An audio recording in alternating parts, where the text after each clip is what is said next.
Greeting viewers, thank you for joining us. Columbia Global Centers Nairobi warmly welcomes both our local and global audience to part 1B of our series on education in the USA.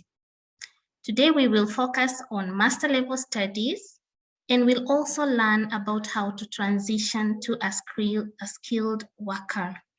Subjects that will be addressed today include information on master level admission processes, student loans and graduate assistantships, transition to a skilled worker, which will include information on H-1B visa and green card-based employment, and more helpful content to guide you in this journey, including a testimony from someone who has gone through this process. We hope the content will be helpful to you as you make an informed decision towards your academic journey. Before we get started, kindly note, the next episode will address student life in the USA and how to adapt to life out there. Please look out for the announcement and kindly help us spread word. Today's program is being recorded and will be uploaded on our YouTube channel in the coming week. As we proceed, please post your questions under the Q&A section. Our speaker today will equip you with all the information that you need. Remember to follow us on social media so that you can stay updated with our upcoming programs.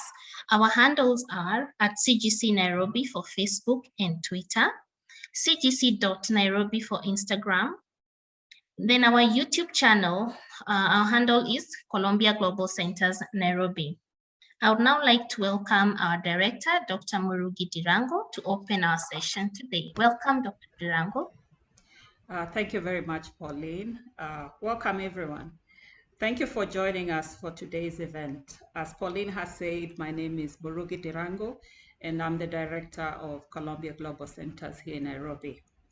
CGC Nairobi is the Eastern and Southern Africa regional hub for Columbia University in New York. Today, as Pauline again has said, we are delighted to host our webinar on college admissions in the US with a focus on the master's level as well as transitioning to the workplace. This is the second in a series of events that will provide both students and their parents with tips on how to apply, gain admission, and succeed as a student in the United States. Today's webinar will feature Robert Mwiti, who is the Program Director, Upstate, America. Robert is a former international student in the US. He's a co-founder of the Kenya Airlift Program, USA Graduate Studies Consultant, and also an IT consultant. Through his organization, Bob has enabled many Kenyan students to gain admission and join universities in the US for graduate studies, including figuring out how to finance the education. We are hoping that as Bob continues with his work, he'll be able to expand his footprint across Africa so that we can get more of our talented young people to join the great institutions in the United States. As a center, and as a center representing Columbia University, an American university in this region, we are often inundated with questions on how to apply to schools in the United States, which are the best, what is the availability of scholarships, and other types of financial aid, visa questions, among other questions. Robert will delve into some of these issues. Please feel free to ask your question as we go along. We hope that you'll use this information to successfully apply to a US school if that is your interest. Let me now invite Robert to talk to us. Welcome, Robert. All right, thank you everybody. Thank you, Murugi, for that introduction. Thank you everyone who is attending this session today. I'm very honored to be giving this talk in regards to studying in the US as a master's student. So I'll try to share my screen right now. All right. Again, my name is Bob Mwiti, and I'm the programs director of a company called Upstate America. This is a company that is based in Tampa, Florida, here in the US. And mostly what we do consulting services, we do training programs, especially in the IT industry, IT sector. Also, we do consultation services for those who want to come and study master's programs here in the US. Especially if you want to come and study IT related master's programs or also anything related to business. So that's really our core business here in the US. Also, we do consultation services on visa interviews. So if you're looking for, to get a student visa, we also do those kind of consultation services. You can find us on www.upstateamerica.com. Also, you can check us out on Facebook, also by the name Upstate America. Personally, I have some social media handles that you can check me out on. On Facebook, I go by Bob Mwiti. I have a Facebook page that you can follow. Also, I have a YouTube channel, and the YouTube channel is Bob Mwiti. I share a lot of information about studying and living and working here in the US on that YouTube channel. Now, without much further ado, what I'm going to be covering today is basically I'll walk you through a few broad areas of discussion. One of them is my story. I'll give you a background of who I am, what I do here and how I came to the US. Also, we'll talk about the requirements for master's admission here in the US as an international student. We're going to talk about admission and relocation process. How is that process of coming to the US as a master's student? We're also going to talk about the funding options. I know a lot of people out there, especially even those who are in this session today, you have so many questions about funding. So we're going to talk about that. What are the different options for you? Also, we're going to talk about the work options while you're in school. Let's say, for example, you successfully come to the US as a master's student. What are the work options while you're studying in school? We get those kind of questions a lot from a lot of international students. They want to know whether they can be able to work, right? So we're going to talk about that. Also, you're going to talk about post-graduation work authorization. In this is in regards to what happens once you graduate from school, right? I know a lot of students out there, international students, they want to come to the US and also they want to take opportunities that are here in terms of work. So how can you be able to do that? So you're going to talk about that as well. Also, you're going to talk about now working in corporate America, long term, all right? So that's also something that a lot of people want to know. So you're going to talk about that as well. And finally, also, I'll give one of our beneficiaries of our program, his name is Wilfred, to give a story also. He's a student currently studying here in the US. So he will also be able to give you some more information about him, what he does, what he's doing at his school and all those good information. I know you guys can relate with him because also he's a student, so it's good. Now, also finally, I'm gonna also open up a Q&A session where you can ask as many questions as you want, and I'll be able to answer all those questions for you. All right. All right. So in terms of my story and my background, I hold a master's degree in professional accountancy. I also have a bachelor's degree in Bachelor of Commerce degree in accounting and finance from Strathmore University in Kenya. I came to the US in 2009, and I came here as a master's student. Before I got here in 2009, and I had struggled so much for about 8 years trying to figure out how to get out of Kenya. I was denied visa 4 times.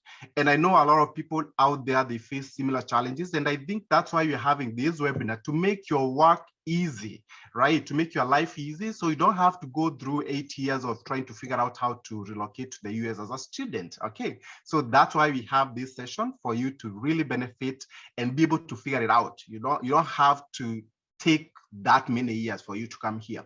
So yeah, it took me 8 years. I was denied visa 4 times, but finally I was able to make it. I came to the US as an international student, pursuing my master's MBA in professional accountancy at Indiana University of Pennsylvania. And this is a school, it's a state university located somewhere in Pittsburgh in the state of Pennsylvania here in the US.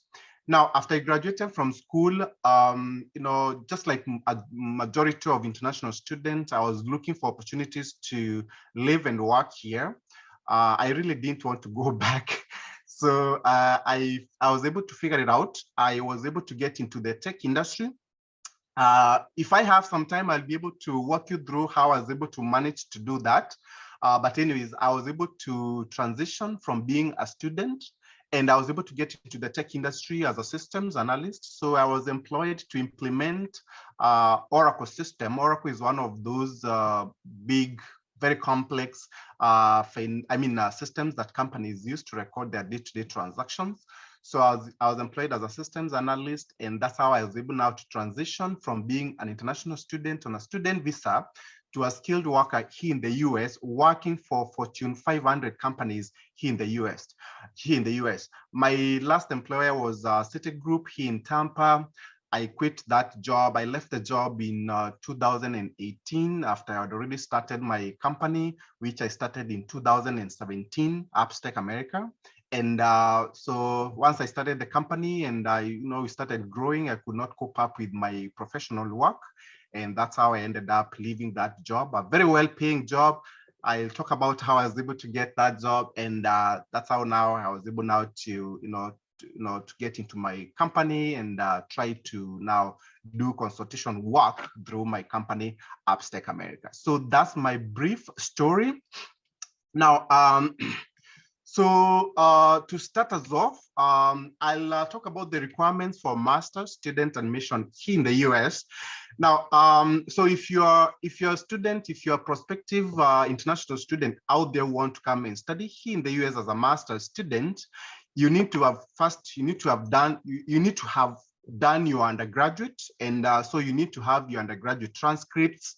Now, if you come from a country that doesn't use English as the mode of teaching, you'll probably have to have your transcripts evaluated.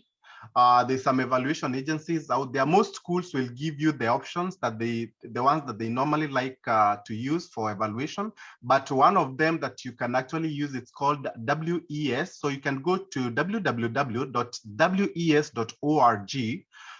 So they do evaluation. That one, if you use that, pretty much I think all schools in the US will take your transcripts.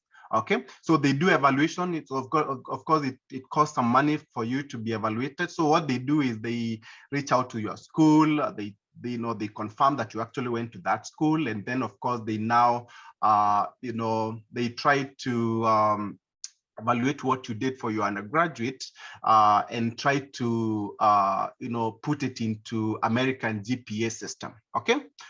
Now, so that's one of the things that are required. Now the other thing that probably you'll have to do is entrance exams.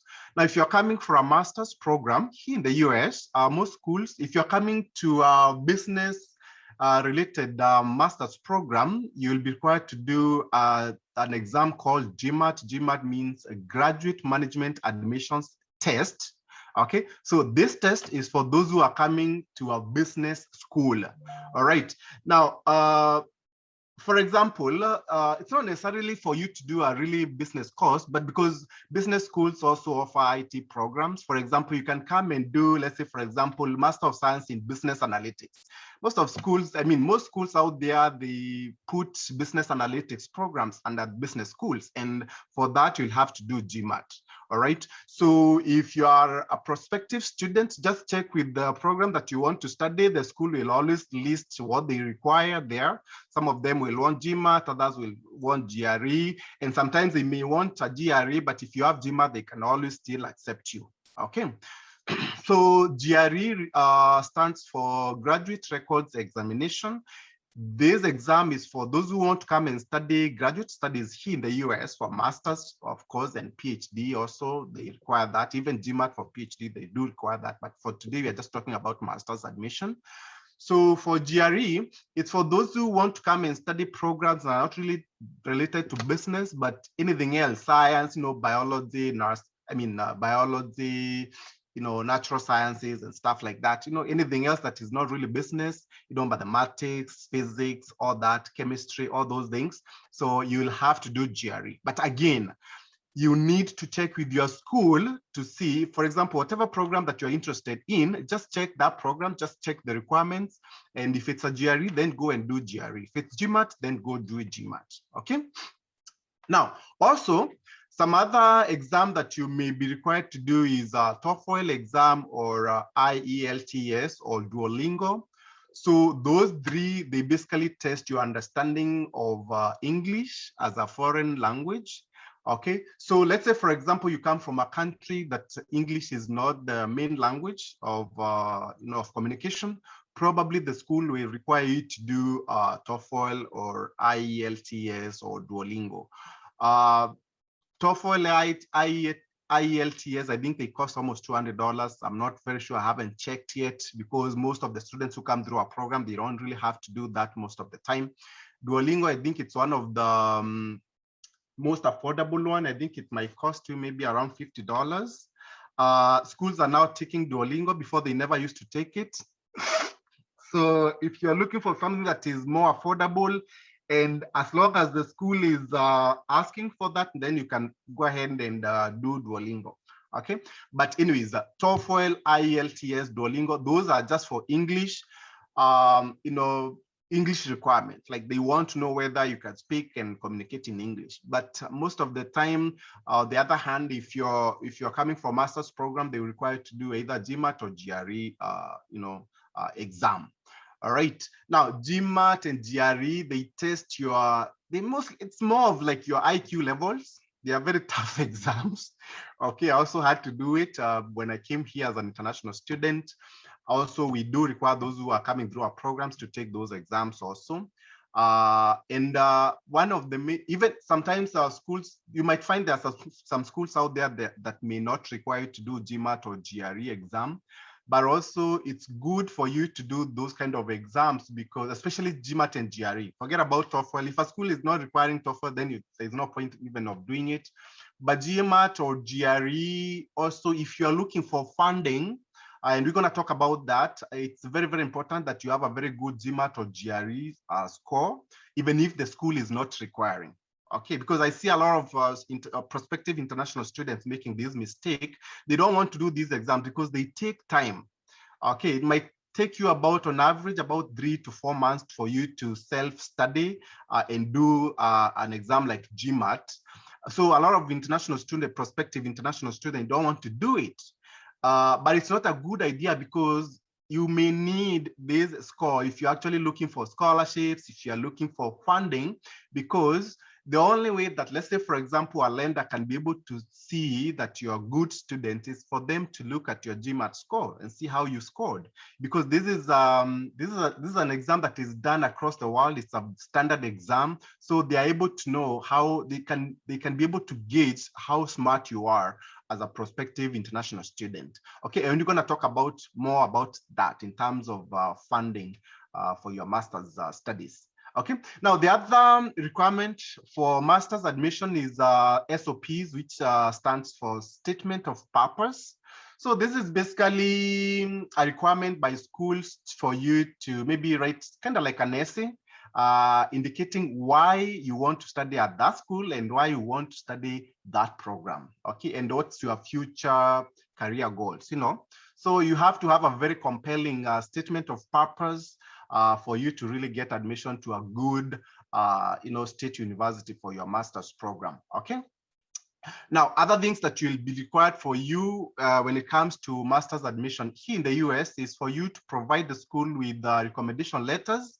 And when it comes to recommendation letters, we have 2 sets of recommendation letters. One is academic, and this is where you have to reach out to your school where you went for your undergraduate, maybe your professor, whoever used to teach you there, and reach out to them and tell them to recommend you for graduate studies here in the US. I always advise prospective international students to just have a generic recommendation letter. Let them not put the school that you are going to study. Let them not address specific school or specific program.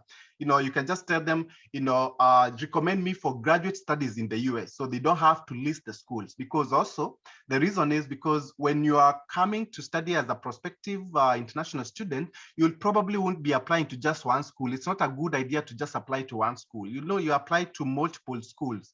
On average, I usually advise our students to apply to maybe 3 schools and see which one will give you admission, because not all schools will accept you, even if you have the requisite requirements, because sometimes these schools, to get into these schools, it's very, very competitive. So you might even, let's say, for example, a school requires a GMAT score of 550. You might actually have a score of 550, and the school may not accept you because maybe, they don't have enough slots. Maybe the class is for that students and they already have accepted maybe, let's say, for example, 40 students. So all those things can happen. So it's not advisable for you to just stick to one school. All right. So bearing that in mind, then you don't have to have recommendation letters that specifies to that specific school that you apply to, because now you'll be needed to again look for other recommendation letters, and that takes time. So, just have a generic recommendation letter from your previous school for your undergraduate studies. Also, another recommendation letter that you'll have to provide is a professional one. I get that, as an undergraduate student, maybe even if you haven't worked before, maybe you've done some internship somewhere. I think most schools for undergrad, you have to do some, they call them attachment or anything like that, or internships. So if you've done some internship somewhere, maybe you can reach out to them and they can recommend you. They can give a recommendation letter, which is a professional one. Also, if you don't have anything like that, you can reach out to someone who is a professional. Let's say, for example, you're friends with someone who is, let's say, for example, an IT consultant like me, right? You can reach out to them, and if they know you, of course, they can recommend you for graduate studies, okay? So on average, 2 recommendations. Maybe some schools will ask for 3, but on average 2. If they ask for 3, then of course you have to provide an extra one, right? Now, another requirement for admission for a master's program here in the US is, of course, to submit the actual application.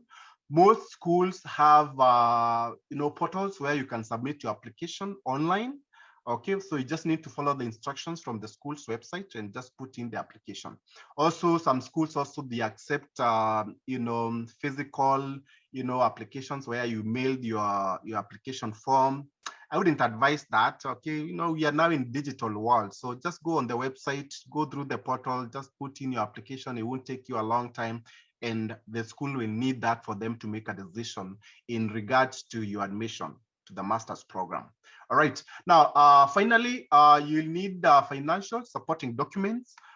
These are needed at the end of the process, because for the school to issue you with an immigration document called I-20, which we're going to talk about later on in this session, you'll need to show that you can actually be able to show that, you need to show that you can be able to take care of your finances to study here in the US. Okay, here in the US, it's very costly to study here, but again, there's different options in terms of funding, and we're gonna talk about that. All right. Now, our next broad topic is on admission and relocation process to the US. Now, when it comes to that, I get a lot of students, prospective students, asking me, like, for example, hey, Bob, how long does it take to get there as an international student? Well, you can't just wake up today and come to the US to study tomorrow, right? It takes time, all right? And so you have to be prepared, right? You have to plan well, don't rush things, because, the moment you start rushing stuff, then you might go and get stuck somewhere and you end up, messing up your timeline. It might take you 8 years like me, so to come to the US. So you don't want that to happen, right? So, but anyways, as far as the timeline is concerned, so it's gonna take you on average about a year for you from the time that you think about coming to the US to the time that you actually get here. All right, so be prepared, plan accordingly, right? Now, in terms of what else is required during that process, you have to gather all your required documents.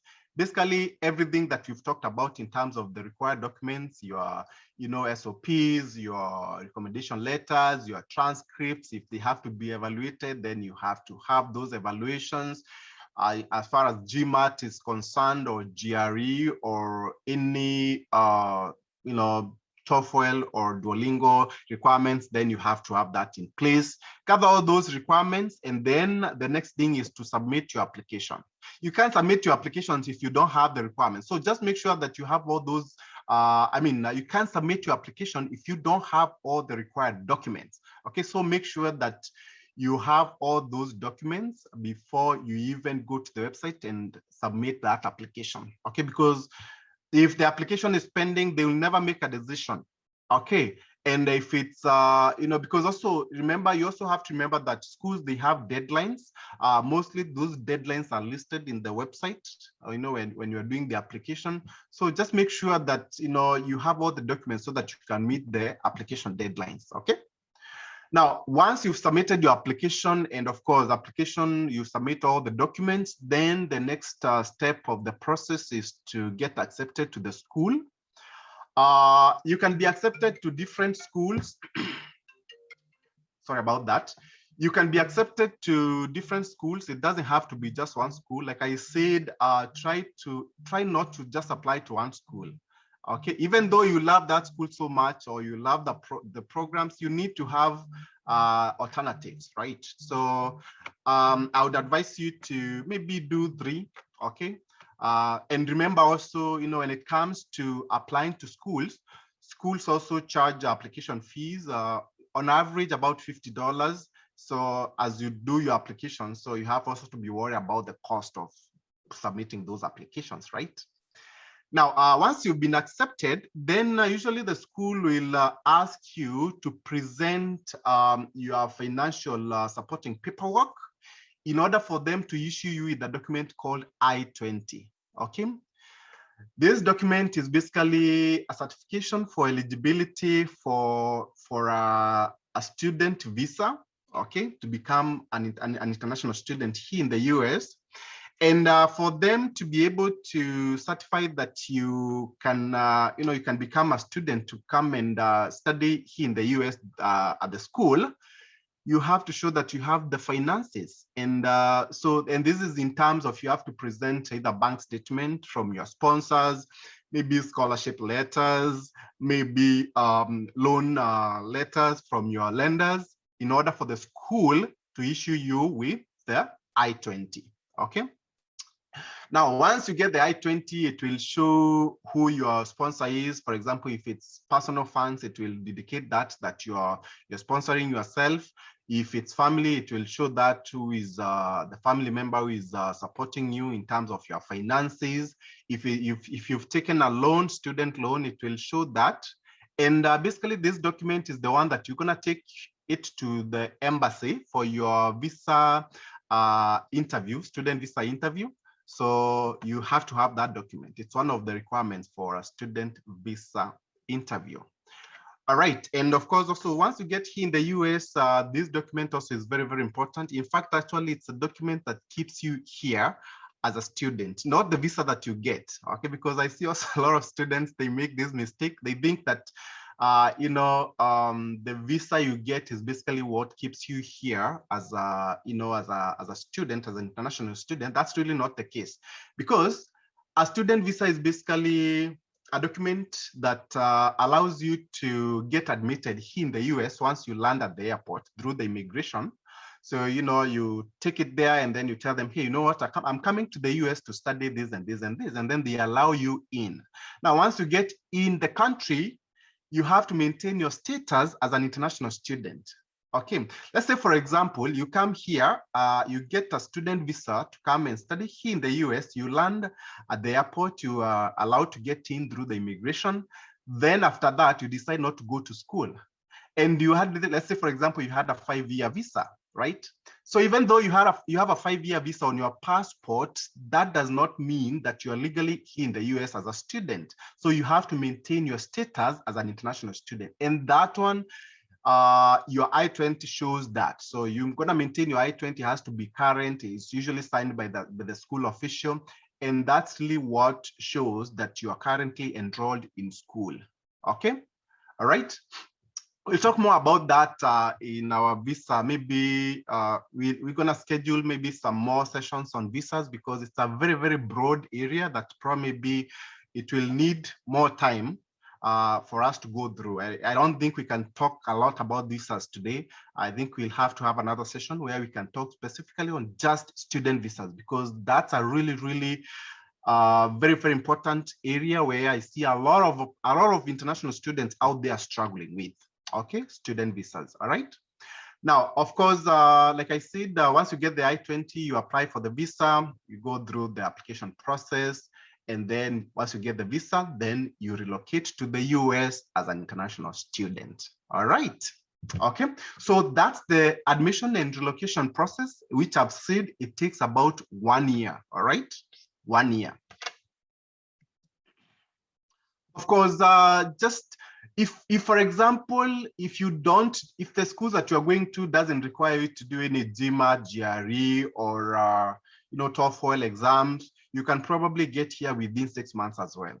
Okay, so but 1 year is basically for those who have to sit for those exams. And remember, I said even if a school is not requiring to say, let's say, for example, for a GMAT or GRE, it's advisable to sit for that exam, because if you need funding from the lenders or scholarship or anything like that, they want to see that, right? So yeah, so it's gonna take you, if you have to do those exams, it's gonna take you about 1 year on average.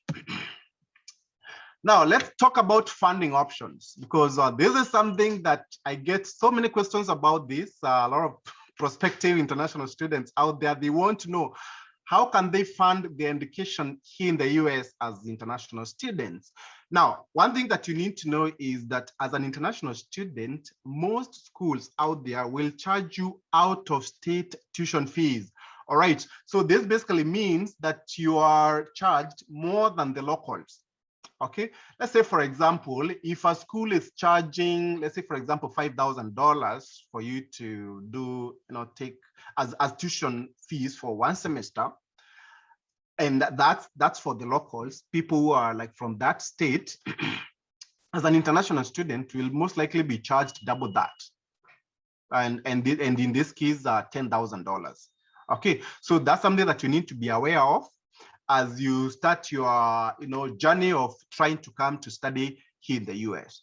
Now, I see a lot of people also trying to compare, the cost of studying here and back in their countries, and especially if you come from a third world country. I mean, if you really want to come and study here, you're gonna find it's very, very expensive to study here compared to what you had to pay back in your country if you come from a third world country. Okay, and the reason being, the US has one of the best, education systems here. Okay, it's good. I mean, you come here, you're gonna see there's a huge difference between what you did in your undergraduate, maybe from your country, and what they offer here. So, and for that, of course, it comes with a cost, right?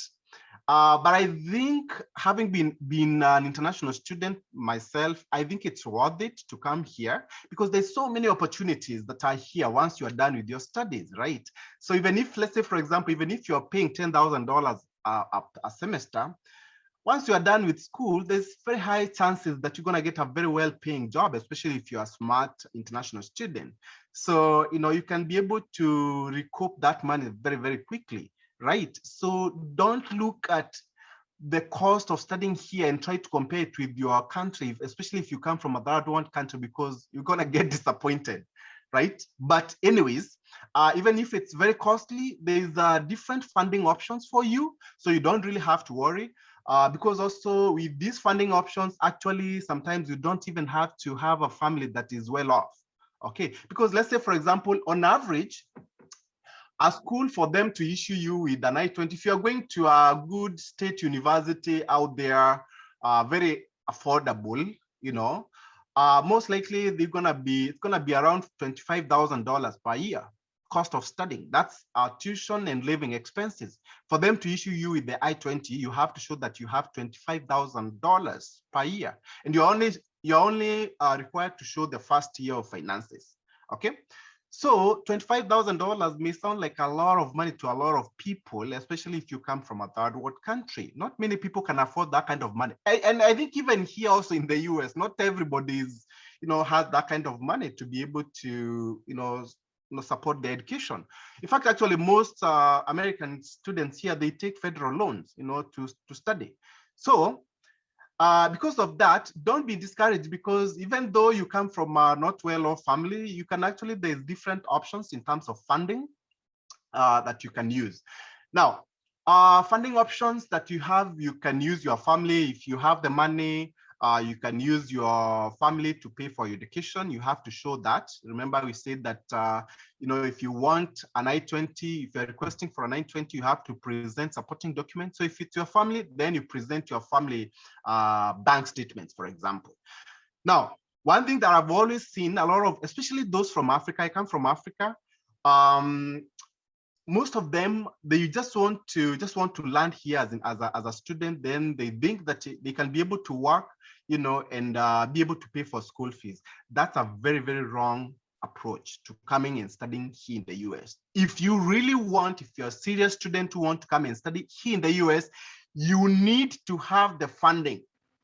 If you have no idea where you're going to get the funding, please don't even try to do your application. You're basically going to be wasting your time. Even if you get here, you're going to be in a lot of trouble, because school here is very expensive. If you don't go to school, then you're going to drop out of status. And if you drop out of status, you're going to be here illegally. So there's so many consequences if you don't have funding. And I see this mistake with a lot of our people, especially those from Africa and from Kenya. I see a lot of those students. In fact, here in the US, about 30% of those people who are here in the US, they don't have the right immigration documents. Okay, listen and listen carefully.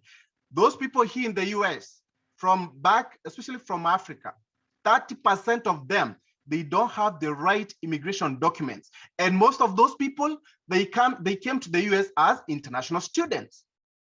Okay, and at some point they drop out of school. Maybe they were not able to, pay for their education. And most of the time, what they normally do is most students out there, they go to the embassy, they present a bank statement, they claim, let's say, for example, someone is their uncle, and somehow they're able to get the visa, and they come here and they have no way of funding for their education. Then the moment you come here and you have to pay $25,000 per year and you have nothing, then you won't go to school. And the moment you don't go to school, then you're going to drop out of status. The moment you drop out of status, then basically you are here illegally.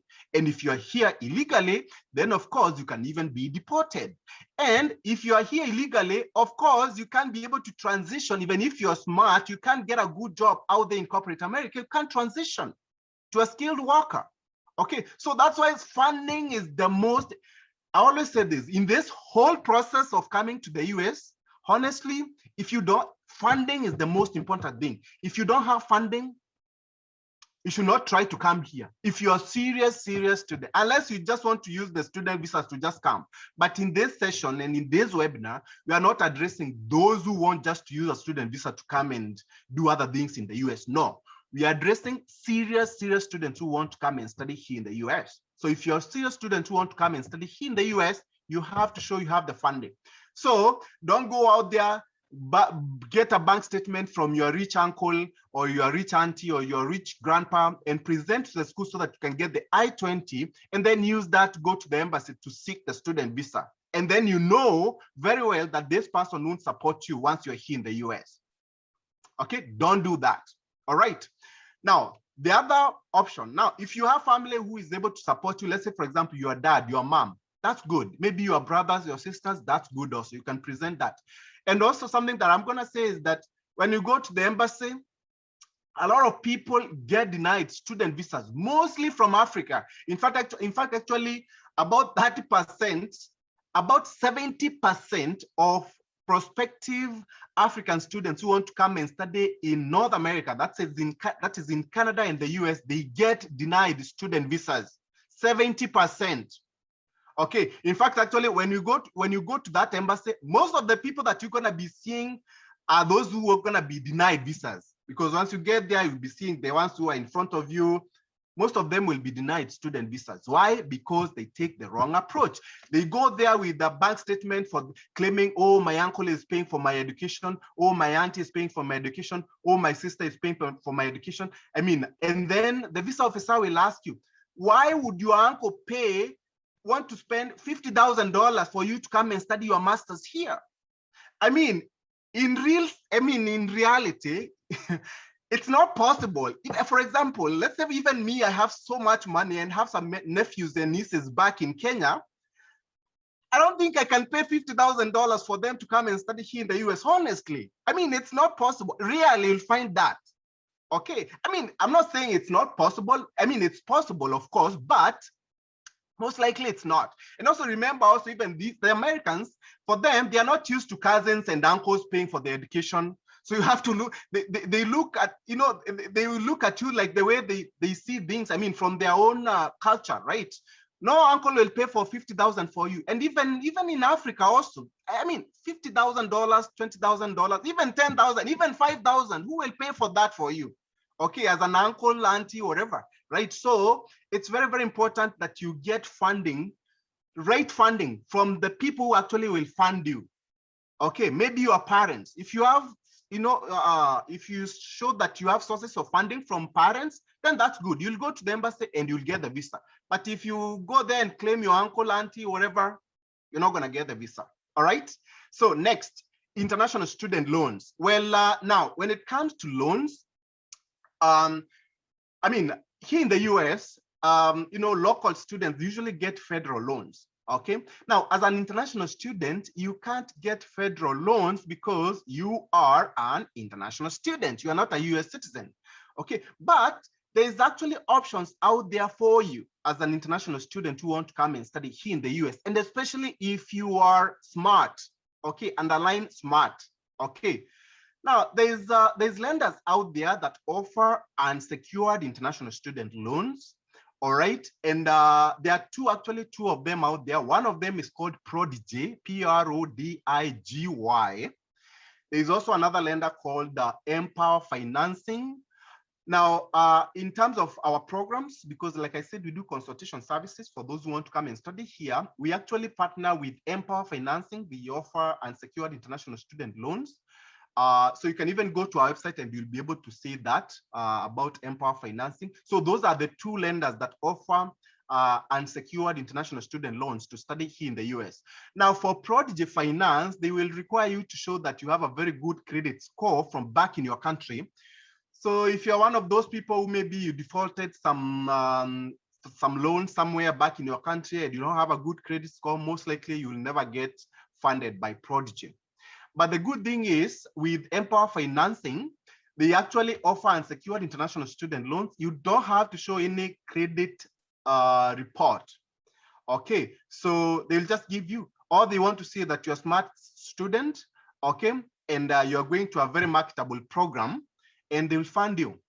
Okay, all right. So, and that's why I said you have to be smart for you actually to get student loans, these unsecured student loans. Also, when it comes to being funded through unsecured international student loans, it's always good to have a very good GMAT or GRE score, because these lenders, they don't just dish out the money to just anybody out there just because they want a student loan. No, they give money to those students who have a high potential, basically meaning someone who has a high chance of getting a job. And what are indicators of someone who can actually get a job? That person must be smart. Okay, and for you to show that you're smart, then you have to show that you have a very good GMAT score. Because they don't know, I mean, if you went to some school, like for example, like me in Kenya, Strathmore University, they don't know what Strathmore University is. If you went to some school in Ghana, for example, in Accra University or whatever it is, they don't know those schools. They don't know how good those schools are. But if you have like a GMAT score, which is good, they can be able to see, because GMAT is done by everybody across the world. It's a standardized exam. Okay, so that's why it's very, very important to have a very good GMAT score. You have to do this if you really want funding. Okay, also, these lenders, they don't just support any program out there. Okay, you have to do a program that is also marketable, especially if you are taking a loan from Prodigy. They'll always fund STEM programs. STEM means science, technology, engineering, mathematics. Those good programs usually attract very, very bright students. Okay, so there's high chances of those bright students also getting jobs. Is that these lenders, they work with specific schools. Okay, they don't just work with any school out there, because here in the US, there's thousands and thousands of universities. You can come here even when you didn't score very highly back in your country.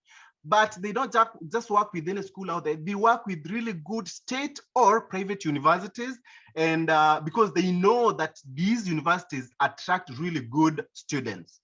Okay, all right, so that's something that you need to understand.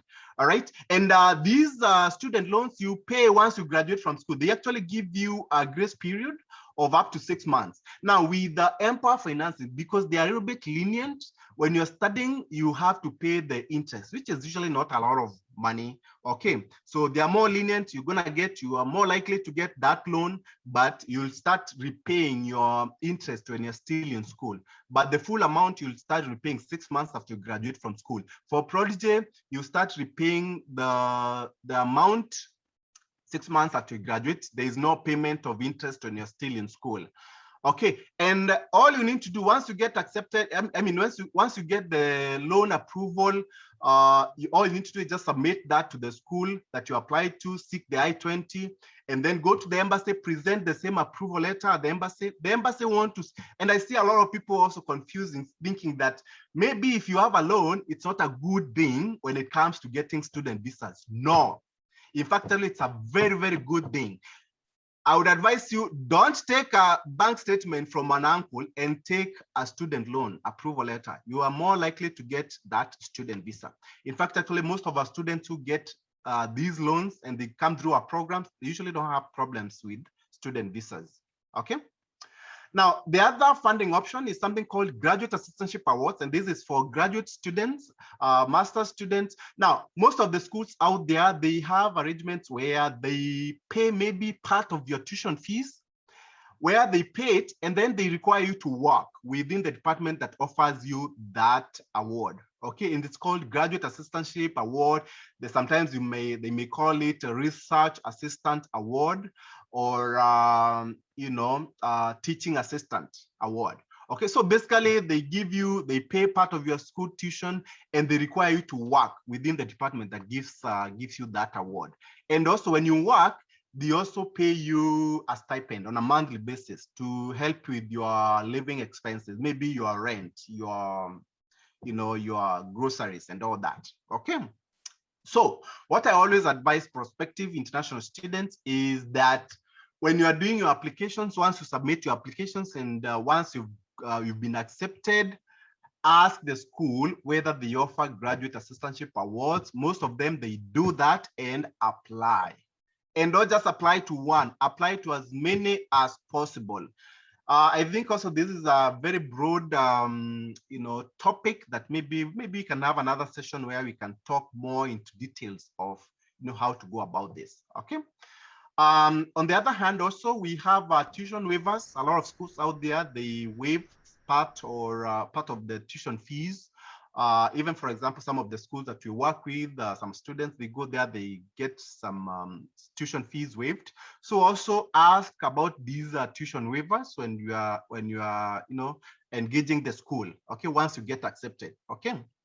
Also, there's scholarships that you can find. In fact, actually, there's scholarships that are offered everywhere across the world, but mostly something that you need to understand is, because I get a lot of people asking about scholarship. Everybody wants to come here and spend nothing. Okay, of course, because you don't want to spend money. If you have an option of spending zero, that's better, right? But you have to understand that scholarships are usually merit-based. Basically meaning you have to show that you're brilliant, you're smart. They're not just dished out to just anybody out there just because they want them. Okay, so if you're looking for scholarships, then just make sure that you're smart. Just follow the instructions. There's a lot of scholarships out there. In fact, actually, if you go to our website, www.upstateamerica.com, we have a database of scholarships worth millions of dollars. Okay, everywhere offered, everywhere across the everywhere across the world, not just the US. Okay, so you can just go there and check them out.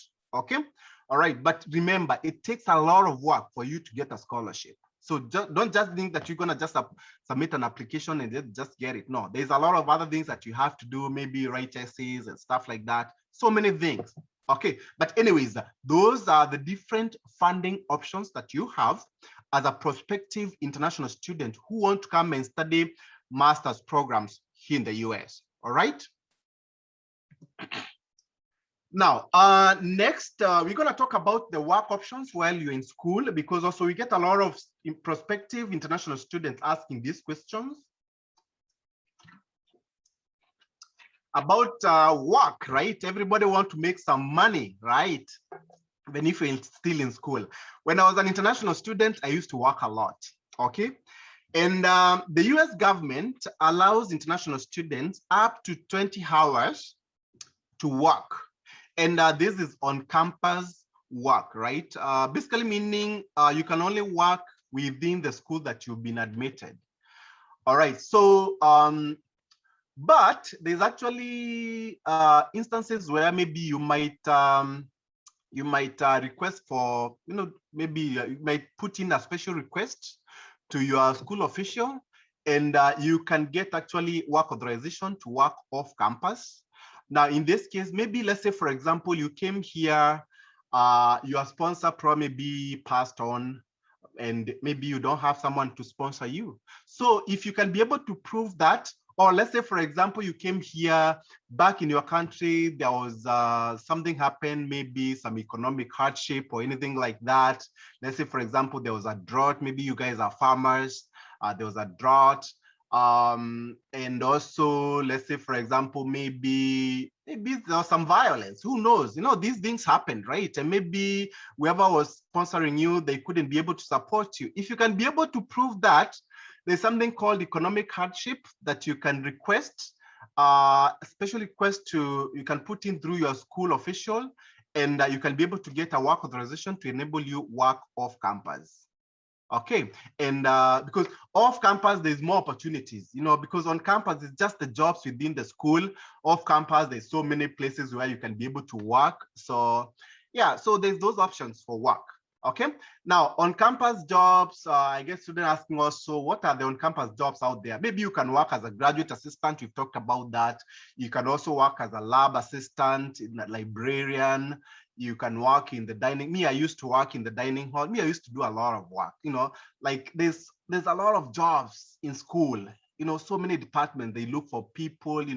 So just go out there, start looking for these jobs. Once you land in the school, start applying. Go looking for those jobs. Knock the doors.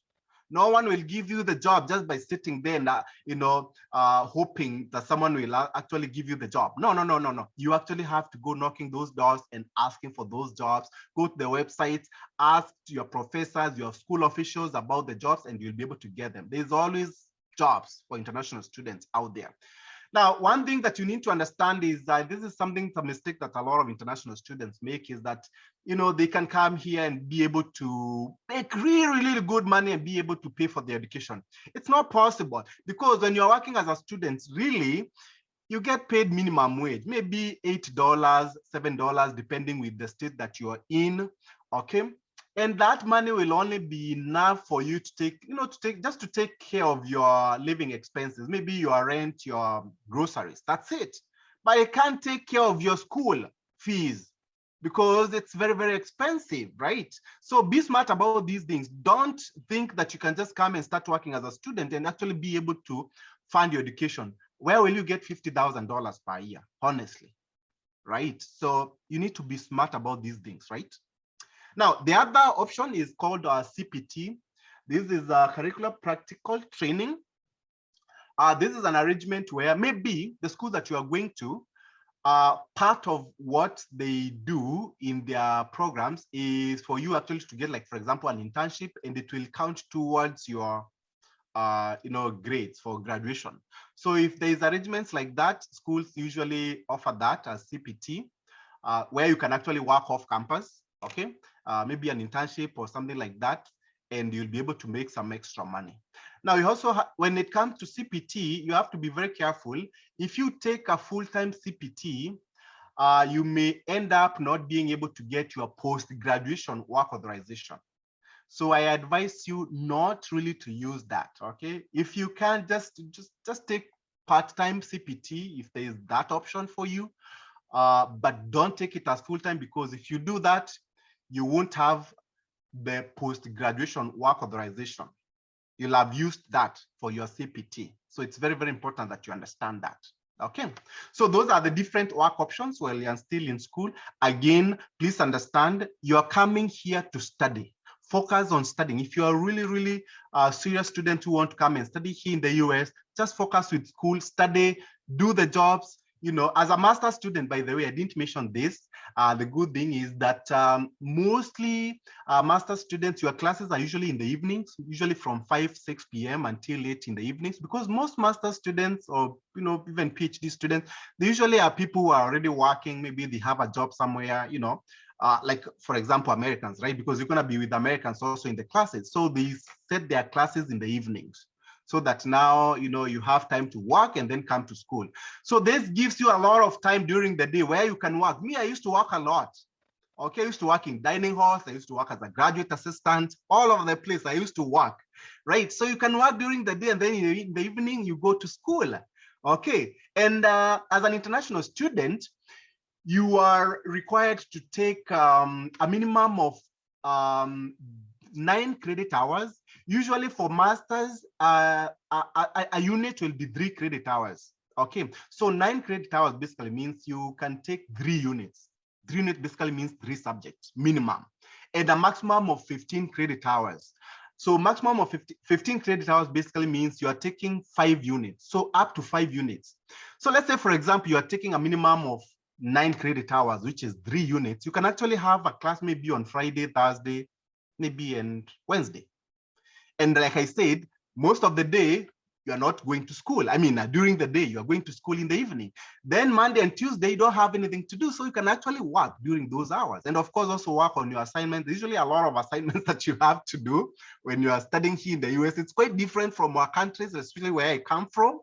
But here in the US, they actually want you to pass. That's what you need to understand. Like, there'll be a lot of assignments. Even when you attend classes, they just give marks for free, just attending. So a lot of people, they do so well. Even when I came here, did very, very well. For me, when I was back in my country, it was very hard for us to get A's. But here in the US, it's very hard for you to score D's. In fact, actually for master's level, there's no D's. I think the minimum that you can score is a C. And it's very hard for you to get a C if you are a really serious student. Okay, so it's easiest to score those A's. All right, okay. Now, let's talk about post-graduation work authorization, right? Now, once you come to the US, you come through your master's program, you've done it, you're a serious student. What I always see with most people is they want to stay here. And this is actually what I did. I graduated and I was looking for opportunities to live and work here in the US. Okay, there's nothing wrong about that. In fact, actually, a student visa has a clear path to citizenship. Okay, what does that mean? That means, in fact, actually, the US government, they are very smart. Okay, look at the US government as like, for example, like a company that want to attract the best brains out there, right? That's how the US government works, right? You see, most of the people actually who do a lot of innovations here in the US, a lot of those people came to the US as international students. Look at the CEO of Google. Look at Elon Musk, Tesla. Guy, right? These are people who came to the US as international students. Okay, people like me also, we came as international students. We are here, we run businesses. So the US government, as much as they want to allow people to come here and study, they want the best brains. Okay, they want serious students. They want someone who is actually coming here to study. Okay, and that person must be smart. Okay, and also they don't just want you to come here and then maybe just spend your money here and then maybe don't get any opportunities. So they have ways of enabling you now to transition from being a student to a skilled worker. Okay, that's the beauty about it. Okay, and that's really what I did. So me, I came as an international student. Then I graduated. I graduated in 2011. And then I got a job as a systems analyst, okay, working, implementing ERP. I talked about that earlier. And, after that now, after I got the job, that company sponsored me to live and work here long term. Okay, so there's that part. So once I got sponsored, I was able to get H-1B visa. Then after that, after a few years, I was sponsored again for employment-based green card. Then after that, if I wanted to, I'm still a permanent resident, I'm not a US citizen yet, but if I want to become a US citizen in a few years' time, then I can become a US citizen. So there's a clear path to citizenship.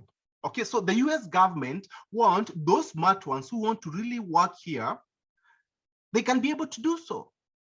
Okay, through that path, through the student visa. You come, you graduate, you get a job, you get sponsored, and then once you get sponsored, then after that, you can become a citizen if you want to. Okay, so they want to attract the best. Okay, now, so post-graduation work authorization, it's given. First, now, once you graduate from school, you are given something called optional practical training. This is basically a work authorization that allows you to look for work that is related to what you went to school for. Now, let's say, for example, you come here, you do your Master of Science in Business Analytics as a master's program. Then, if you get a job in the IT industry, let's say, for example, as a business analyst, you can use your optional practical training work authorization to be able to get that work. Okay, so once you graduate, before you graduate, you normally apply for that optional practical training. It costs money to apply for it. I don't remember how much it is now. I think maybe 400 something. I'm not very sure. But it costs you some money to apply for it. So you get it once you graduate. And then now you use that to look for work that is related to what you went to school for.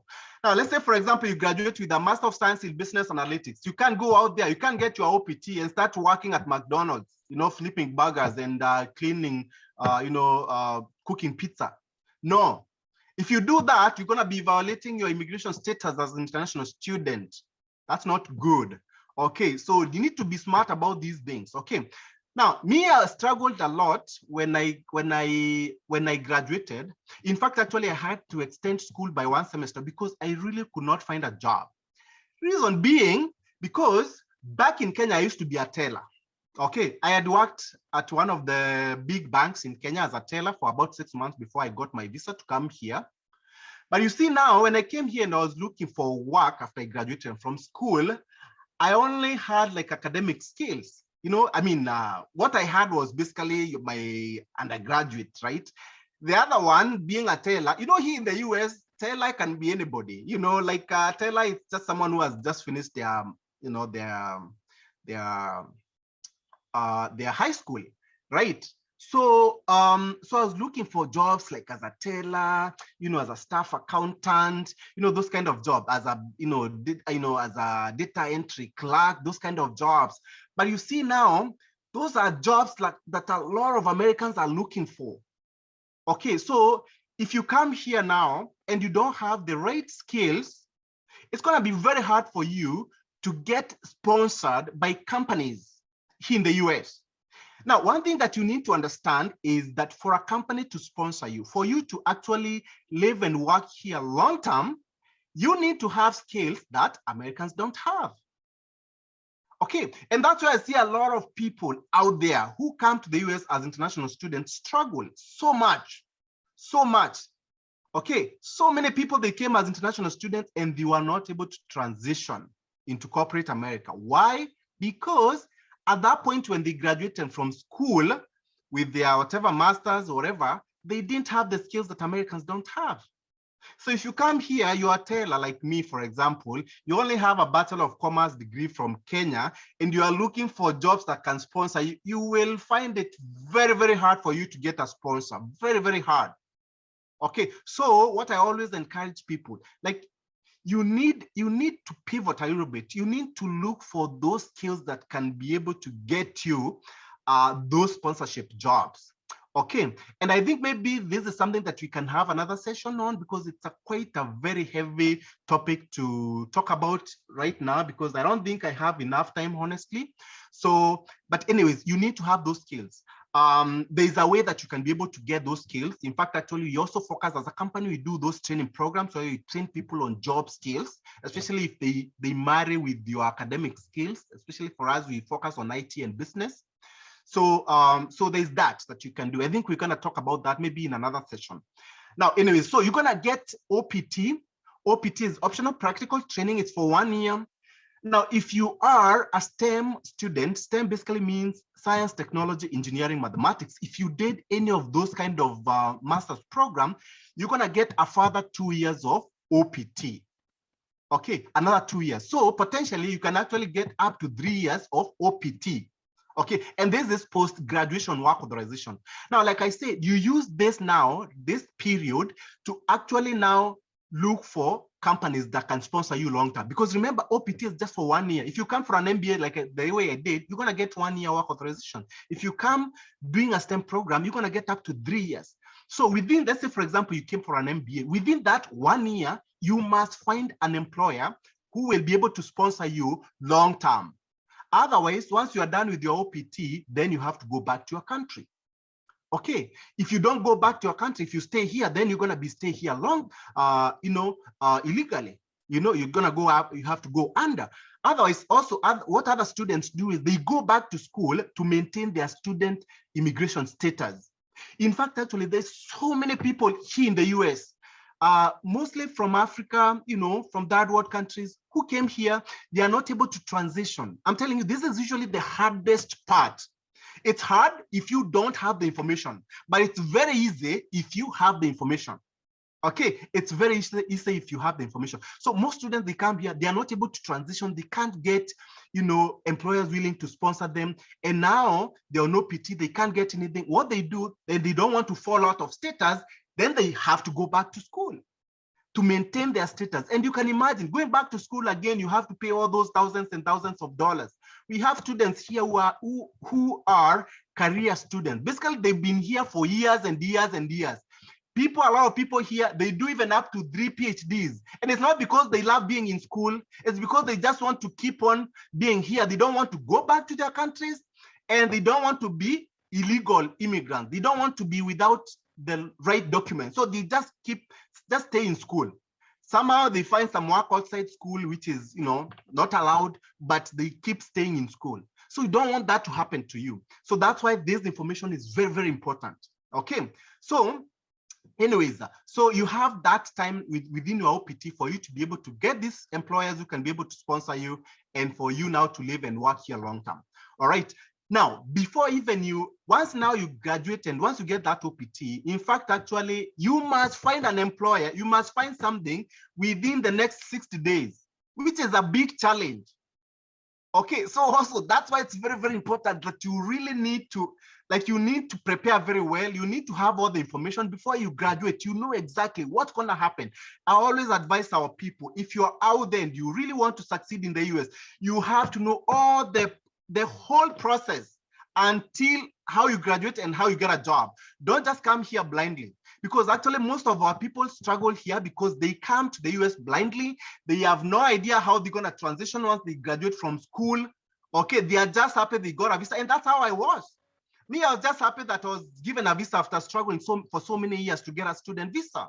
Okay, but I had not, if you ask me what I wanted to do after I graduated from school, and I've told you I want to stay in America. But how do you stay in America? How do you work in America? How do you work good jobs?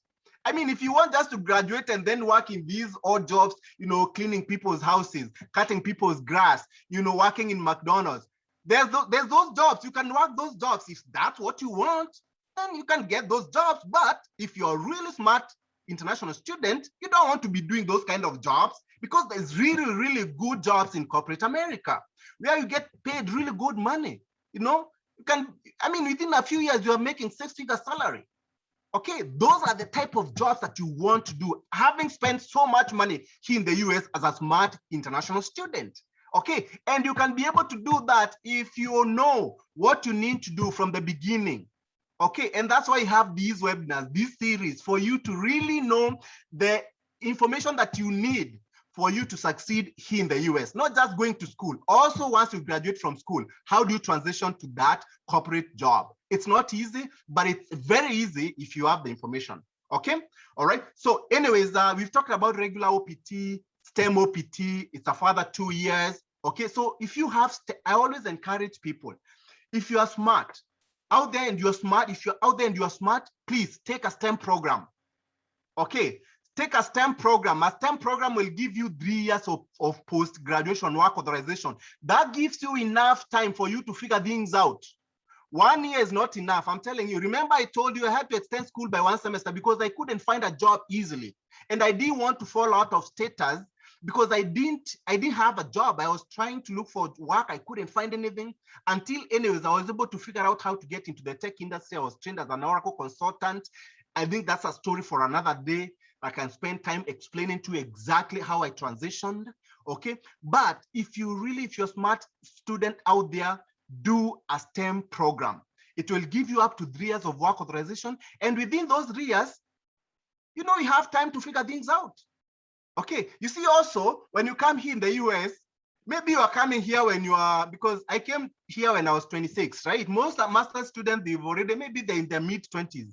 You know, you also want to get married. Who knows? You can even find an American, right? And you get married to one, and then you get your immigration papers. You don't even need someone to sponsor you.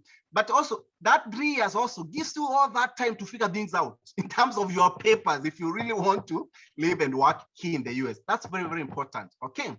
All right. Now, also, let's say, for example, your OPT expires. Also, you'll have another 60 days grace period for you to leave the country. Okay. All right. Okay. Now, how now do you transition? We've talked about OPTs and all that, right? Now, how do you transition into corporate America? Like I said, you need skills that Americans don't have. Okay, how to get those skills? I think that's a story for another day. We're gonna have another session maybe of how you can be able to now get skills apart from just going for your master's and getting those academic skills. You can get those job skills on the side. You get trained. There's a lot of trainings out there. Okay, and get those skills and be able now. You'll be able to now make yourself profile look much better, and there's high chances that you can be able to get a job. All right, very, very important. Okay, so skills. These are skills that Americans don't have. That's how you get into corporate America, through work. Okay, once you graduate from school as an international student. Okay, because the companies here, they are required before they can file. Let's say, for example, you want to get sponsored for H-1B visa. Before a company files for your H-1B visa, you have to have done a degree here. The degree must be tied to what you are looking for a job. And that job must be a job that is in demand. There's not many Americans who have the skills. Mostly IT, it's good. Healthcare is also good. And but anything STEM also is always good, right? Because not many have those kind of skills. So it's easy to get those jobs that can be able to sponsor you long term. Okay, so so the visas that you can get is the H-1B visa. This is a work visa. It's not, it's a work visa that you are given for first 3 years and then a further 3 years. It's called H-1B visa, okay? And it's given to skilled workers. So basically, if you have an education here in the US and you get a job, the company is willing to sponsor. You can't sponsor yourself, the company is willing to sponsor you, then you'll get that H-1B visa. Now, once you get the H-1B visa, then what you need to do is ask the companies that sponsored you on H-1B visa to sponsor you for green card, because the H-1B visa is up to 6 years, right? So, but if you want now to live here and live and work here for as long as you want, you need a green card. But you can also get a green card, right? You can also get a green card, and you just need to ask the company to sponsor you for a green card. If they're willing to do that, then you're gonna get it. That's how I was able to do that. So I was able to get that H-1B visa. Then once I got the H-1B visa, in fact, actually I got the H-1B visa, then that company that I got the H1 visa through one company. Then at some point, I looked for another job. I transferred my H1B visa to another company. But unfortunately, that company at some point told me they can't sponsor me for green card. So I had to find another company that could sponsor me for green card. So also you have to be worried about these things, right? And then now this is the company that sponsored me for a green card, and I was able to stay here long term and start my business. And now I'm still here as a resident of the US. Okay, so that's really how now you transition. But again, key thing, skills. Most likely your academic skill, it can only push you a little bit. You know, if you have the right skills on the side, on top of your academic skills, then you're gonna have a very good chance of getting sponsored by companies out there. Okay, I think also, like I said, we can have another session about this. I can give you more information about the companies, maybe a list of companies that sponsor H1B visas, you know, all that. Because in the US, they give up to 85,000 employment-based, H1B visas. 85,000, 65,000 for those who have undergraduate degree, and a further 20,000 for those who have a graduate degree, either master's or PhD. So a total of 85,000 per year. Okay, and also for employment-based green card, the country offers 140,000 employment-based green cards every year. Okay, and this is for people who have the skills. So if you have the skills, you're gonna get it. So that's really how you transition into corporate America as an international student once you graduate from school. All right, now having said that, I will hand over to Wilfred, who is one of the beneficiaries of our programs. Wilfred is a student here in the US. I'll give him maybe 5 to 10 minutes, just give a brief story of himself. And then after that, we'll open the session for Q&A. Thank you so much. Wilfred, please. I think I'm on mute. Thank you so much for this opportunity. My name is Wilfred Mweti. I'm currently a student at the University of Alabama in Huntsville. I'm doing my Master of Science in Business Analytics. I came here in the US beginning of this year, courtesy of the Kenya Airlift program, which is a flagship program under the Upstate America. So while in Kenya, I did my undergrad in Kenya, and I majored in economics and statistics. I started working after school as an accountant because I'm also a professional accountant. So I started working for 4 years in Nairobi. And then I think during that duration of time is when we found to meet, I got to meet with Bob. And that was the earliest stages of the inception of the program, where he wanted to bring people here in the US to do their masters. So I was actually among the first people who were enrolled into the program. I didn't think my journey would be quite long, because I think it took more time than I thought. The first thing, I did my GMAT examination. I started revising for my GMAT examination. I didn't take it so seriously. When I did the examination, I ended not performing so well. I actually got a 410, which could not bring me here. So I had to redo the examination again. And that meant that I had to put all the energies and efforts in making sure that my journey was successful. And when I did the GMAT for the second time, I got a very satisfactory score of 580, which was able to open me to wind opportunities in terms of schools, application to schools.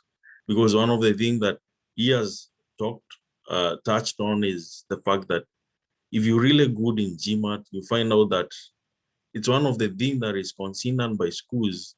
And when granting admission, and not just admission, for instance, like now I work as a graduate teaching assistant at my school. And basically my work revolves around helping professors, grade students, and also setting classes for the students and all that. When I came, I was offered 10 hours as an assistant, 10 hours every week. You're supposed to work at school for a maximum of 20 hours. And these 10 hours covered for half of the amount of fee that I was supposed to pay. I want to say something here, because one thing that you realize is that when you come to the school like the University of Alabama in Huntsville, which fee is so much high, because I don't think I could at all afford a fee of like 42,000 USDs, which is the total cost of standard UAH to come here. So what happens when you find you have got an assistantship is that instead of being charged out of state tuition, they charge you in-state tuition. So you are charged just like Alabama residents. So that's why I got myself getting charged not a big amount of money, because of the fact that I am an assistantship. And then out of that, the graduate teaching assistantship role allowed also enabled me to like have fees waived half. So I had to pay a very little amount of money for my cost of study. And then the other thing is when we were planning about me coming, you know, we didn't have an idea. I hadn't even got my assistantship yet. So I had to evaluate on the options on how I can find myself in a position whereby I'm able to fund for my education. And what we did is we applied for a student loan, Prodigy Finance student loan. It's one of the lenders that I saw Bob touch on. And luckily, I was able to get the student loan. One of the things about Prodigy Finance, unlike other kind of lenders, they are very restrictive when they are giving out their loans, in the sense that you really need to have a very good credit score. So if your credit score is screwed up, then it becomes very difficult to get that kind of loan. So I was able to get the Prodigy student loan, which covered for everything, my cost of study and the living expenses. So when I came to the school, before I came, then that was the period when I was confirmed for the assistantship. This loan was already approved. So I've come to school, I've got this loan, my GA is confirmed. So Prodigy sent me a huge amount of money through the school bank account, through the school's account. So, but I really didn't need this amount of money. So what we did, because at the end of the day, I already got an assistantship where I was earning, I was getting some money to push me through the school. I was also getting some money to cover for my living expenses here. So I didn't need this huge loan that came from Prodigy. So what we did is we actually returned this amount of money to the lender. So that's what happened. That's the beauty of getting an assistantship. But one of the things that you'll notice, especially when it comes to assistantship, like in a school like the University of Alabama in Huntsville, if you don't have a GMAT or a GRE, it's very difficult to get. Actually, it's not easy. It's not possible to get the graduate assistantship at all. So you have to be very competitive. Your GMAT score also should be very competitive, because you are competing with people from across the world who have the same kind of qualifications or better qualifications than you. So when it came to this semester, I talked to my professor, and I was interested in not just working 10 hours, only 10 hours in a week, but I just wanted to have myself work for the school for 20 hours in a week as a graduate assistantship, which is the maximum number of hours that you can work. And luckily, I got confirmed for the 20 hours assistantship. And I can tell you, I'm paying zero fees. There's nothing that I'm paying. And what I was earning that time while I was on 10 hours of assistantship, I got one time times two of that amount that I used to earn. So it's really nice. It's a nice opportunity also getting to know what happens in these schools uh, in regard to also interacting with professors, some of the difficulties that students face in their engagement here and there. So it has been a very nice opportunity that has really elevated me to a great level. And I appreciate because also Bob has talked about transitioning to the US. One of the things that the company does is it trains you as you study. And training means that they train you on robotic process automations, the kind of skills that are relevant in the job market upon completion of schools. And I've talked about robotic process automation, Oracle EBS, financials, trainings, and all that. And when I came, I started this training and I'm fully done with my RPA trainings. And I look forward to just getting myself somewhere upon getting done with my school. This is my second semester. I have only one semester that is remaining. It's easier in the US when it comes to standing. I can't believe it's just taking like 1 year. Because I have friends in Kenya who started school immediately, their master's level immediately after we are done with the undergraduates. And to date, they usually tell me they are here to graduate, but the situation here is different. You just take 1 year.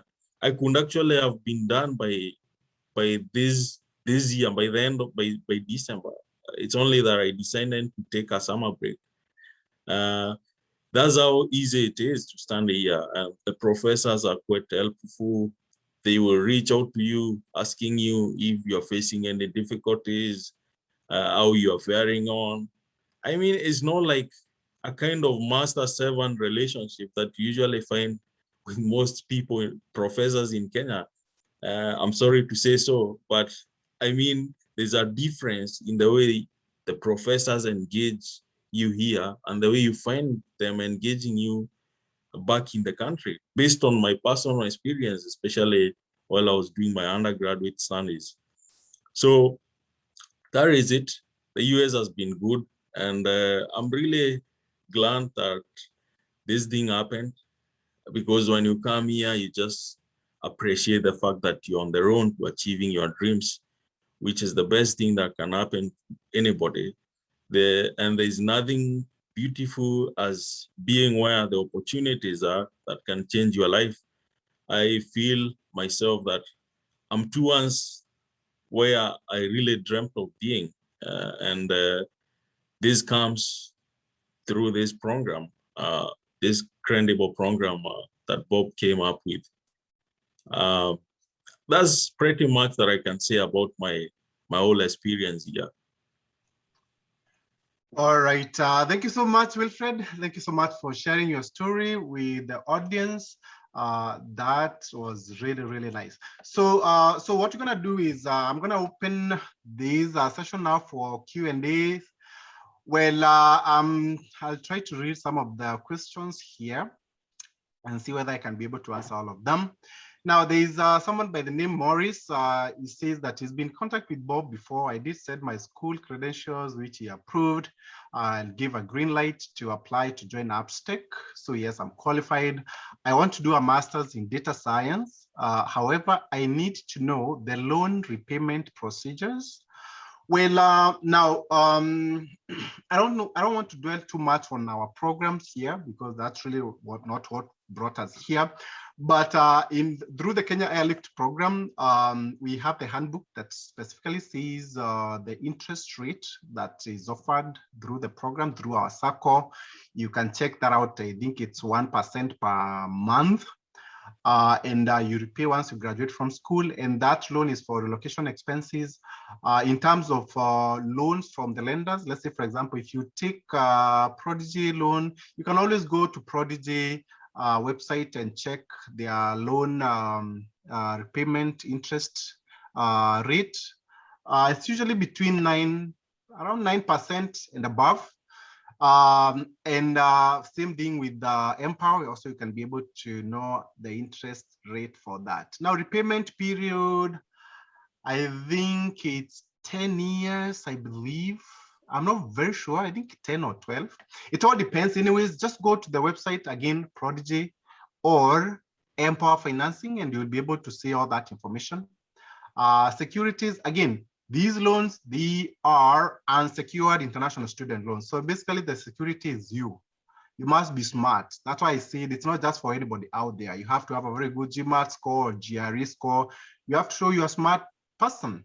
And if you're coming to do a very marketable program, let's say, for example, you're saying you're coming to do data science, that's the security for you. You're coming to a very good program. So they know that you have a very high chance of getting a job. Those are the kind of students that they want to lend to. They don't just lend to just anybody out there. So there's no other security that is needed. There's someone here who is anonymous, says that, could you talk a little bit about bachelor's, master's programs, for example, that in Colombia, where you can do an additional year taking a master's level and get a master's degree? Yes, I know there's those options where you have like dual programs, where you can do your bachelor's and at the same time also you can start doing your master's studies. What you need to do is just get in touch with the universities that offer those programs that you're interested in, that are dual programs, and you should be able to get to know more about that information. Okay. All right, but yes, it's possible. Some schools, I don't think it's every school out there that offers those kind of options, but I know there's that, where you can be able to do your bachelor's and at the same time also you undertake your master's. Okay, so those are the two questions that I can see. There's another one here from Ian. He says, for prospective STEM MBA students without previous STEM careers, is career change possible? Yes, well, most MBAs out there, they are not really STEM, but there are some schools out there, they classify them as STEM. So you just need to ask whether your program is a STEM program. Also depends with which concentration you are taking, because MBA is very generic, right? So you can take an MBA, for example, in data analytics. If the school has classified that as a STEM program, then that's good for you, right? You can also take an MBA program in, let's say, for example, information technology as a concentration. That could be a STEM program, right? But generally, MBA, just a generic MBA, that won't be a STEM program. It will just be a regular master's program. And that will only get you just 1 year of post-graduation work authorization, OPT, that we talked about. Okay. Now, I believe the students want to know whether you can do a career change.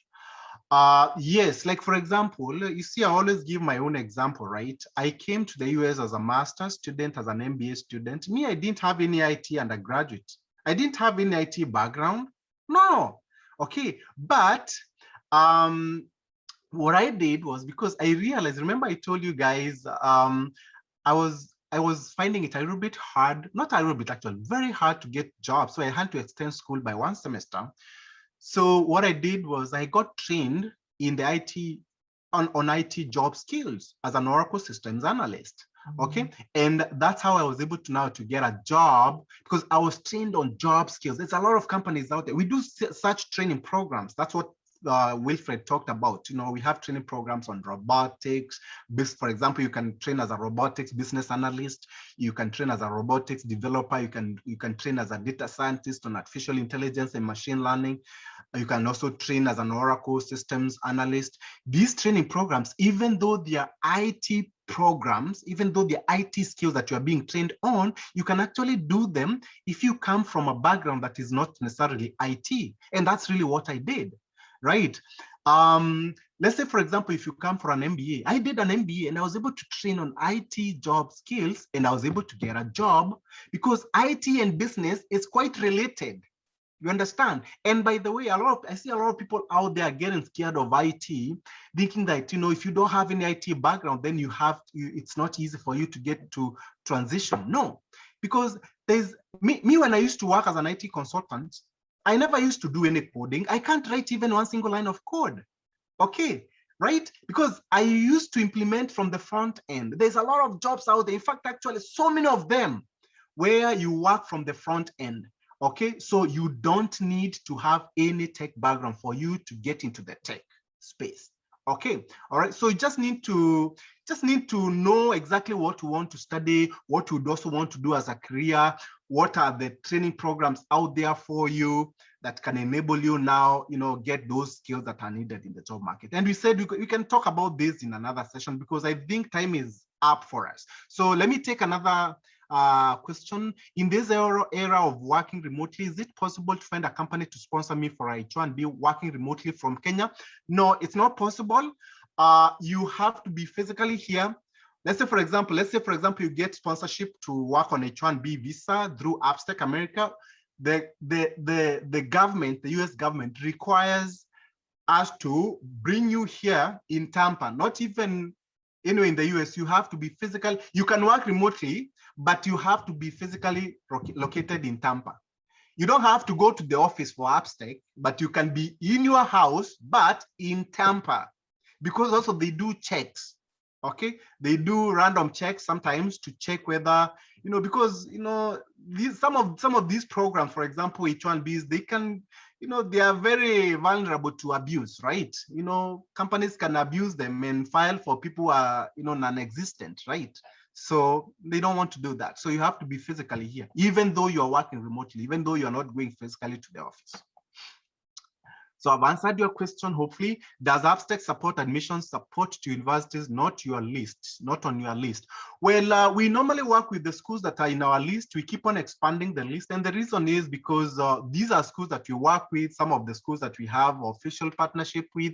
We know that, for example, let's say where Wilfred is studying, we know that if you go there through our program, you have a very high chance of getting, you know, graduate assistantship award because you're going to be considered because you come through our program.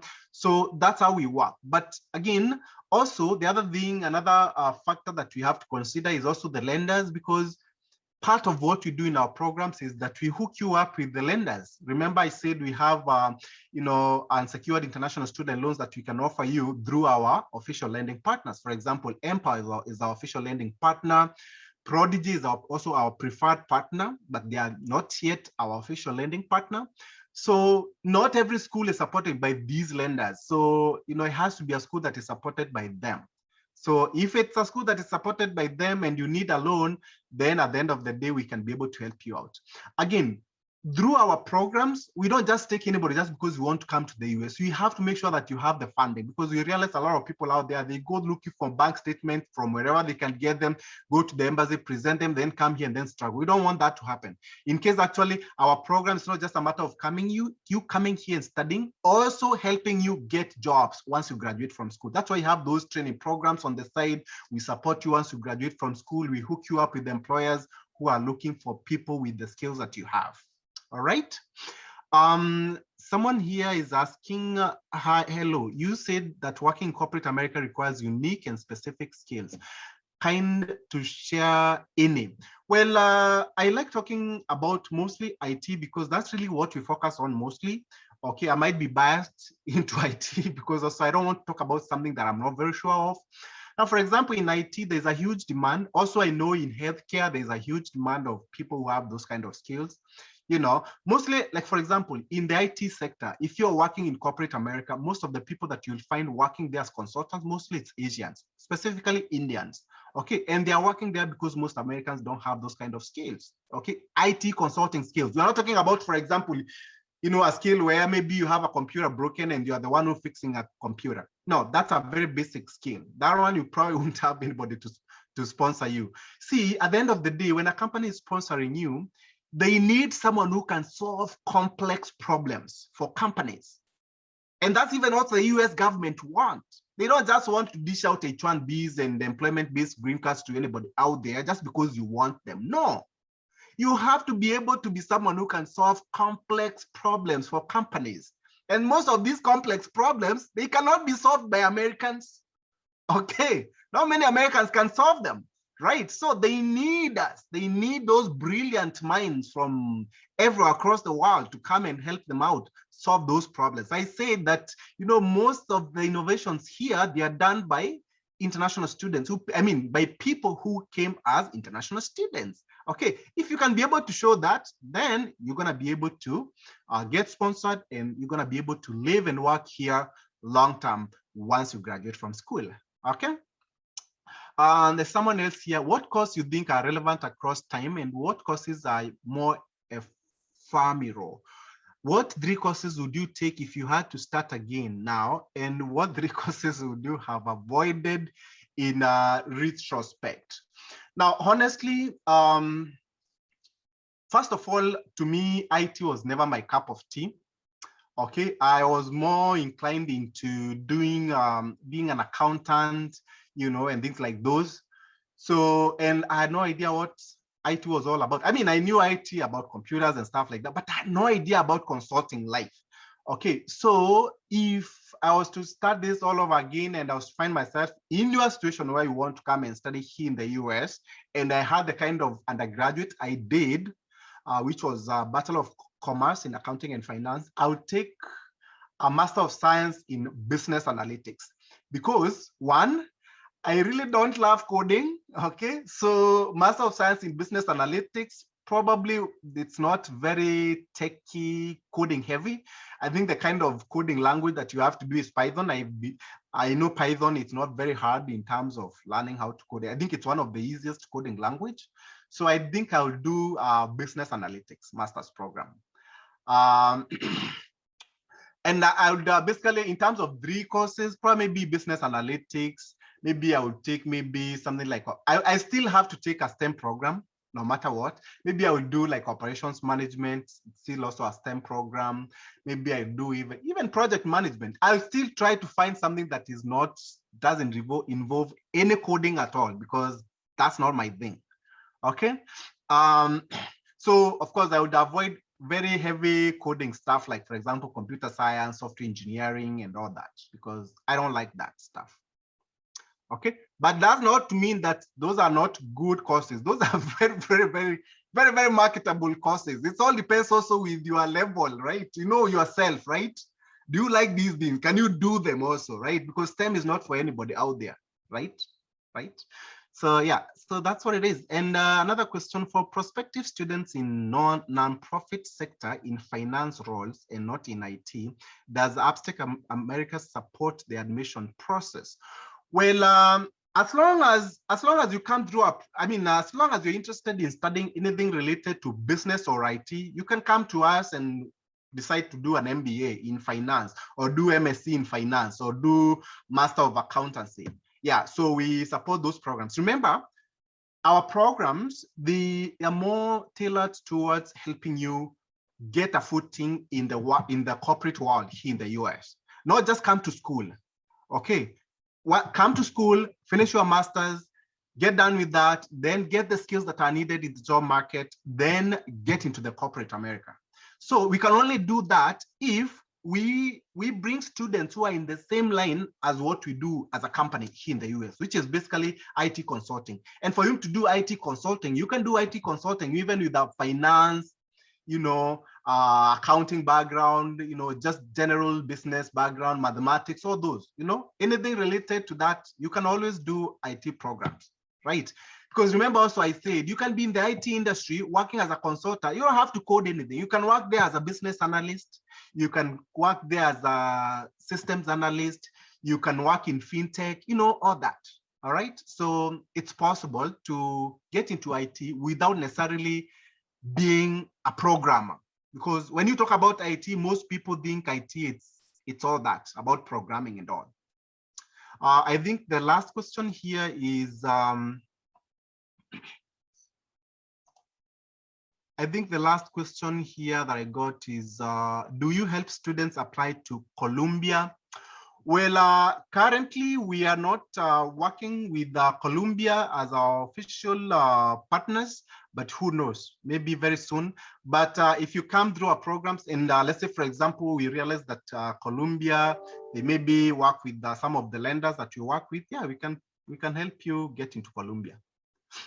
Okay. Right, so I think that's pretty much it. I will hand over to Lillian so that she can conclude the session today. Thank you so much. Thank you, Mr. Miti. That was great. Such an informative session. I've learned a lot that I can also implement. I'm also aspiring to be a student. Don't know whether in Kenya or outside. So soon we'll be keeping in touch to see how you could also help some of us here. But that's something in the far future, not really near. So thank you to our panelists and the organizing team members. Thank you for making this webinar a success. And my deepest gratitude will go to our audience, to whom we sincerely value our support and partnership. We hope you enjoyed the presentation. And we welcome your feedback and comments through our communication channels. And we hope to see you in our next session of the series, as well as other webinars in the pipeline. So to get the latest updates, do remember to follow us on Facebook and Twitter at CGC Nairobi and Instagram cgc.nairobi. And with that, I would want to say a big thank you and have yourself a splendid evening. Bye.